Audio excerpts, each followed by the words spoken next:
Welcome to Equipping Leaders, a podcast where I share and discuss resources, tools, and information to equip leaders to build creative, cohesive teams through culture and leader development.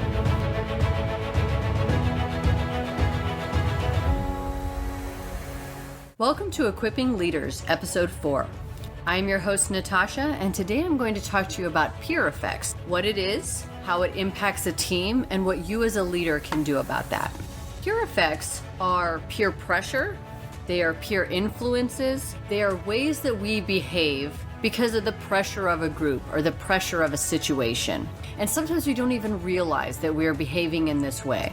Social scientists have actually found that throughout the world, they can link an individual's performance to the group performance that they belong to. So whether that's in a classroom, in the educational realm, whether that's in the workplace, or even in neighborhoods. So individuals will vibrate, if you will, at the frequency and the level of those around them. Their energy level will be about the same, their performance will be about the same, and that's all the result of peer effects. No one is immune to peer effects. We all conform because we want to be accepted. And there are some situations where the acceptance of who we are and of our performance means more to us, and there's more kind of riding on it than in other situations. We want to reflect what's also around us. So in the workplace, we want people to know that we're good performers. We want them to know that we're good leaders. We want them to know that we're putting forward our best effort. We also may be afraid that if we speak out or if we disagree or we perform differently, that that's going to get us called out in a way that could be threatening to us. We could maybe lose our job. We could maybe not get a promotion. So what we will do instead is we will just go along with the group and we'll do what everybody else is doing. So why do peer effects matter to leaders? There are dangers of peer effects, which are temperament patterns, groupthink, behavior that creates social license. And these things can all negatively impact performance, and they can negatively impact how the organization moves forward and how the culture is developed over time. For temperament patterns, these are the consistent patterns that an individual displays in the workplace. So some people can be very cheerful all of the time. Some people can be kind of more on the depressive side. And the important part of that is that if you have people who tend to be very negative, it will pull other people down. As much as we want to be positive, right? We want to stay in that really good mindset, and we know other people may be trying to pull us down. Over time, that kind of stuff does wear on us. So as a leader, you need to be aware of those temperament patterns so that you can intervene. And you can either address that behavior and find out what the problem is behind it and resolve that issue, or maybe that person isn't in the right position, or maybe the organization isn't the right organization for them. For group similarity or group think and that kind of conformity, of course that's an issue, especially when I use those words to describe it. But with that, it leads to a lack of cognitive diversity.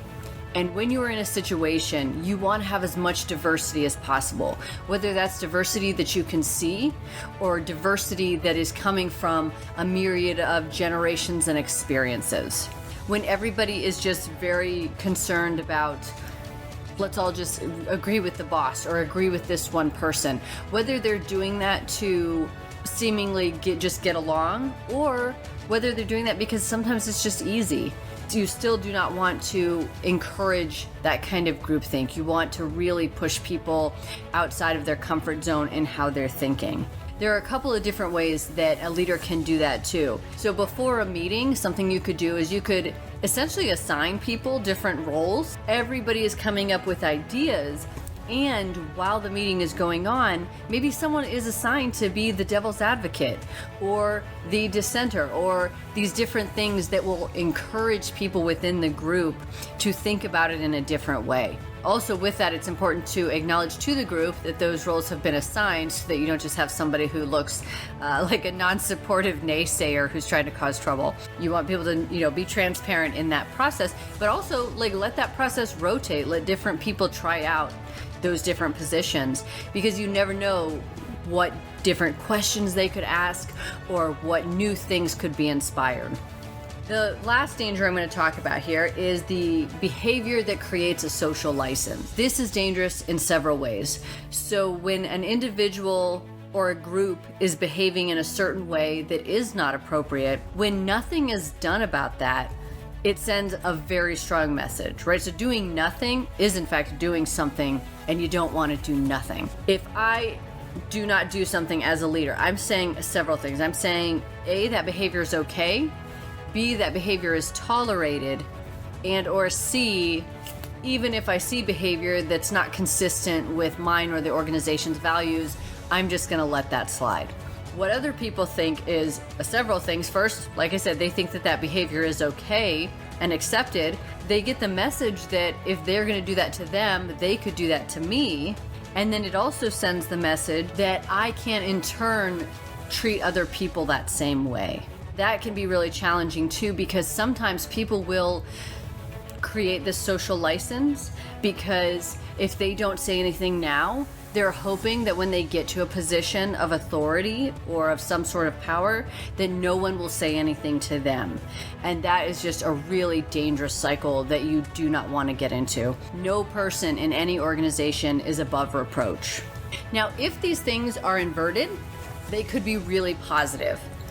So with temperament patterns, if you have more people who are really positive, or if you have those people who are just very infectious with their really good energy, you'll find that for people who are not super negative, but maybe a little bit more, let's just say non-expressive with how they're feeling, you'll find them start to pep up around certain people.